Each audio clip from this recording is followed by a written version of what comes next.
Chapter 17. Bubba shivered as he opened the car door and stepped out into the cool evening. Night was approaching, sending shadows across the streets, and he felt eyes on him. He looked down the street, but he could see nothing. He must just be on edge. There was no need to knock, but Bubba paused a moment at the door anyway. What would his parents say when they told him why they were here? Would this damage the relationship he had just begun to rebuild? "You okay?" Makenna asked. She might have said she wanted to remain strictly professional, but her eyes brimmed with concern. They would have to revisit this relationship when the killer was safely behind bars. "Yeah, just wishing she wasn't a suspect." "Me too, but it will be all right." She placed a hand on his arm, and Bubba forced himself to focus on the task at hand, and not how much he wanted to kiss Makenna. After, he told himself, when everyone is safe again, then we can think about the future. He pushed the door open, calling for his mother as he stepped over the threshold. "Captain Drake, nice to see you again," his mother said as she rounded the corner, but her tone didn't match her words. She sounded about as happy to see Makenna as she would be to invite a tax collector in for an audit. Bubba couldn't blame her. Makenna seemed to bring bad news whenever she showed up around here. "You as well, Margaret. Mind if I come in?" "Well, you're here already." His mother turned and led the way into the living room. "Felicity, what are you doing here?"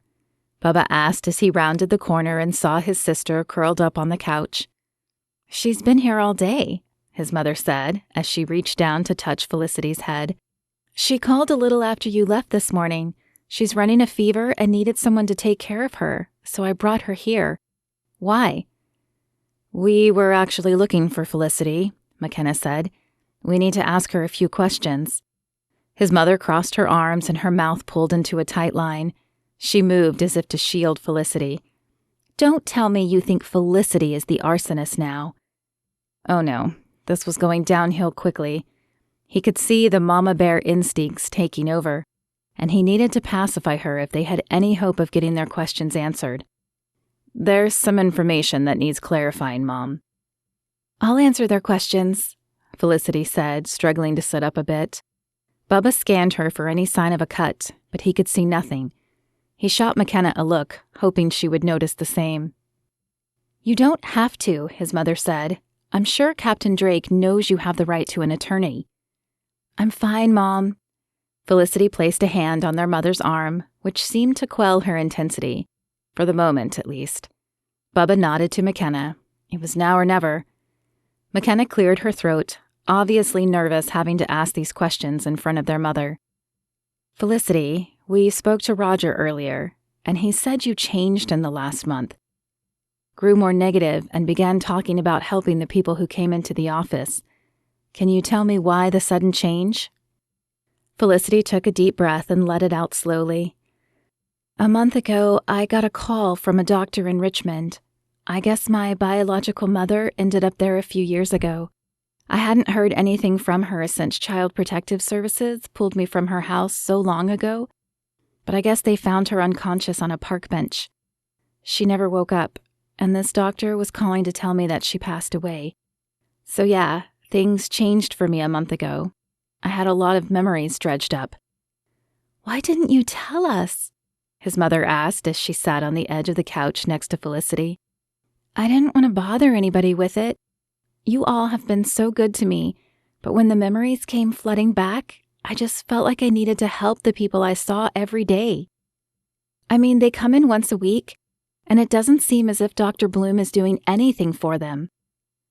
Sometimes they would tell me their stories as they waited for their appointment, and sometimes I would hear things as I walked by the room. I didn't mean to look in their case files.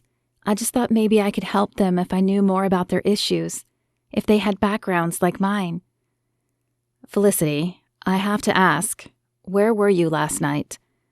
Makenna still sounded all business, but Bubba could hear the compassion in her voice. "I was home all night. Why?" "There was another arson last night, and we think the person was injured. Can I see both of your arms?" Felicity held her arms up, but there were no cuts, no Band-Aids. Where did this leave them now? Satisfied? His mother asked. Yes, ma'am. I'm sorry, but I had to ask. Felicity, I know there is a lot in your past, but I'm sure Dr. Bloom would help you process your feelings, or find someone who could help you. Roger wanted to let you know that he still cares for you as well, Bubba added. Maybe if you talk to him, explain things, you guys can work it out. Thank you both, Felicity said. Suddenly, Bubba wondered if Felicity might know about Rachel Haynes. Maybe she had been a patient, or maybe she had just been privy to some gossip. Either way, he figured it was worth a shot. Felicity, do you know Rachel Haynes? Rachel Haynes. She appeared to think for a moment before nodding. Yeah, the odd one, right? Always hanging around coffee shops but never speaking to anyone? Sounds like her. Do you know her story? Felicity cocked her head at him. You don't remember her? Bubba blinked at the tone in Felicity's voice. It was obvious she thought he should know her, so why couldn't he remember her? No, should I? She seems familiar, but I can't place her, and I don't remember her name. Her husband was the one killed at the construction site. You told me you watched him die and felt badly you all didn't reach him in time. Bubba fell into the nearby recliner and ran a hand across his forehead. He'd forgotten all about that incident. Or maybe pushed it from his mind was more like it. It wasn't the only death he'd ever seen, but it had certainly been one of the more gruesome. I'm afraid I'm not following, Makenna said. Can someone fill me in? Bubba sighed as the memories flooded his mind. About a month before the murder started 5 years ago, the fire department was called out to a construction incident. A worker had been working on the top of a building when the scaffolding he was standing on broke beneath him. He was still holding on when we arrived, but before we could get a ladder to him, his fingers slipped and he fell to his death. We all watched as the life drained out of him. It was horrible. Was Rachel there? Makenna asked. Why would she blame you and not the other firemen? I was the one extending the ladder. The story was in the newspaper for the next week, and an investigation was even opened, but I was cleared. Well, that is definitely a reason to ask Rachel a few questions, Makenna said. What could have triggered her now, though? I'd have to look to be sure, but I'm fairly certain that the first recent death would be 5 years to the day that her husband died. Before Makenna could respond, the sound of glass shattering carried through the house. What was that? His mother's fearful eyes glanced toward the front of the house. Wait here. Bubba raced toward the utility room, where the fire extinguisher was stored. He couldn't smell the gas as he rounded the corner, but he knew the fire would not be far behind. I'm going after her, Makenna called as she pulled her gun and raced past Bubba and toward the front of the house. Be careful, he called, but she was already out of earshot. Makenna rounded the corner just as the flame erupted. The force of the heat lifted her and flung her back against the wall. Though she didn't lose consciousness, for a moment she also couldn't move. Shock. It had to be shock. She watched as the flame crept closer to her. Was she going to die here? She needed to get up, but her body refused to cooperate. Then she saw the white foam of the fire extinguisher and Bubba wielding the nozzle with an expert touch. The fire danced and darted as if trying to avoid capture, but Bubba had been quick, and he had the flame out before it could destroy more of the house. Are you okay? He asked after setting the fire extinguisher down. He knelt down beside her and placed his hands on her cheeks. Makenna, are you okay? Makenna could see his lips moving, enough to make out the words, but all she could hear was ringing. I'm fine, I think. She felt her mouth moving, but she couldn't even hear her own words. She hoped that he could. You need to see a doctor. The words were muffled, but she could make them out as the ringing subsided. Bubba's eyes brimmed with concern as his fingers touched her face, and then slid down her neck and arms as if searching for injuries. She knew she did, but she also needed to see if the arsonist was still outside. The chances were slim.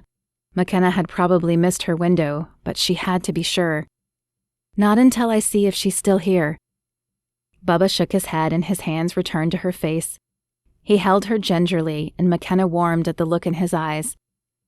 They were failing miserably at this professional-only relationship. You're in no condition to chase anyone down, and she's probably long gone by now. Let me call an ambulance. None of us can stay here tonight anyway. Makenna wanted to argue, but her body still wasn't responding the way it should. Instead, she nodded and tried to stand. Bubba moved his hands to her shoulders and pressed gently. You're not moving until an ambulance arrives to check you out. A small smile touched her lips. She had suspected he was a protector, and she couldn't deny that it felt nice having someone take care of her. If only he lived closer. If only she could convince him to stay. Okay, I won't move, but can you click on my radio so I can call dispatch? Of course. He grabbed the radio from her belt. Makenna prayed it hadn't been injured in the blast and would still work. Relief flooded her at the sound of the familiar squelch when he pressed the call button. He held it to her mouth. Dispatch, this is Captain Drake. I need an ambo and a squad car to 353 First Street. Captain Drake? Matt? Are you two okay? Bubba's mother's voice carried in from the other room. We're okay, Mom, but we can't stay here. Pack some clothes and things you and Dad need. We'll find a place to stay for tonight. You can stay with me, Makenna said, although she wasn't sure Bubba staying in her house was a good idea, not with him looking at her like that, and her heart racing the way it was. He smiled and brushed a strand of hair behind her ear. I appreciate the offer, Makenna, but I don't think your place will be any safer. If she knows where I live, she probably knows where you live too. You're right, Makenna agreed, placing her hand on his. She really wished she wasn't injured because the desire to kiss him right now burned throughout her body. She attacked much earlier than usual, and not in the normal way. What do you mean? Bubba asked. Molotov cocktail. The flame exploded when I walked in the room. I bet if you look around, you'll find glass shards. Maybe if we're lucky, we'll find fingerprints on those shards. Bubba stepped away from her and scanned the floor.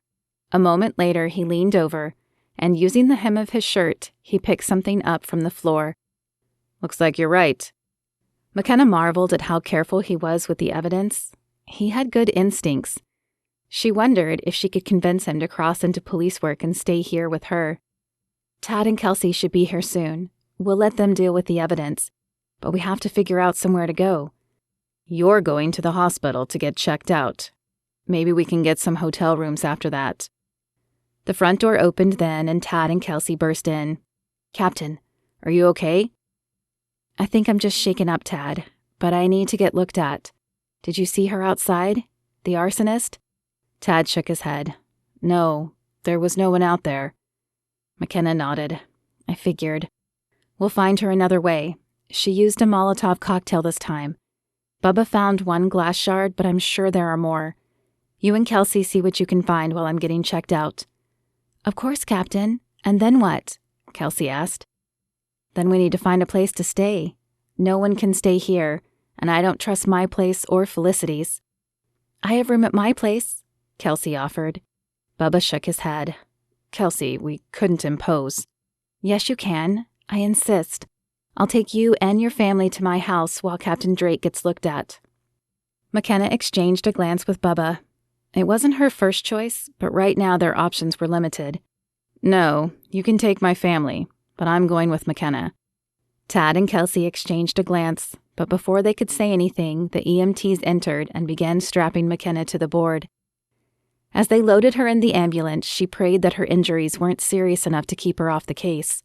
More than ever, she needed to find this woman and stop her. Bubba climbed up beside her and grabbed her hand as the EMT began prepping her arm for an IV. We're going to have to talk about this soon, Makenna said, smiling up at him. Something had definitely changed between them, and though she had no idea where it might end up, she was going to enjoy it while it lasted. He returned her smile and squeezed her hand. Promise, but let's get you checked out first.